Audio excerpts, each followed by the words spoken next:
How great was that Luongo ceremony last night? Or I guess for you guys it'll be 2 nights ago because I'm recording this ahead of time and scheduling it for the morning. Growing up, my three favorite goalies were Ryan Miller, Carey Price, and Roberto Luongo. I know it got a little rocky there near the end with the my contract sucks and not getting played in the Heritage Classic, but for almost his entire tenure in Vancouver, Bobby Lou was an absolute superstar. Not just because he was one of the best goalies in the league, but also because his off-ice personality was so fun and charismatic that people were just drawn to him. He was magnetic. Let me know in the comments your favorite Luongo moment. Like, there's so many to choose from, whether it was his now infamous bathroom break in 2007 in the playoffs against the Ducks, which he himself even pokes fun at, his interviews, his awesome relationship with Corey Schneider, Luongo the poet, or, of course, the tweets. That Strombone 1 account is legendary at this point. But one thing I'll say about this guy is, behind the laughs, the saves, even the fame, he really did always come across as a thoughtful, heartfelt dude, and that's exactly how he came across again last night, during his Ring of Honor ceremony. He poked fun at the famous "my contract sucks" moment by saying, Mike Gillis, who gave me that incredible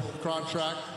He brought up John Tortorella knowing the Vancouver crowd would probably boo that, but then said, no, he's a good coach. And of course, because he understands what he means to the city, he indulged in the fan nostalgia of reminiscing about some of his best moments as a Canuck and in that building, like the 2010 Olympics and the 2011 playoff run. The Sedins also presented him with the captain's jersey, which, if you know the lore behind that was a pretty cool moment too. He was also super classy in thanking a bunch of his old teammates, and the Vancouver fans returned that class by showering him with Lou. Not even just for the ceremony, but when Thatcher Demko made a big save, they would chant it, which that was just such a cool moment. Speaking of Demko, I thought it was so awesome for the ceremonial face-off to be from the goalies between Luongo as he dropped the puck. I thought that was such a nice touch. And clearly, so did Demko, a 36-save shutout on Luongo night. You couldn't script it any better, or as he put it himself in his interview after the game. Yeah, I mean, it's poetic, right?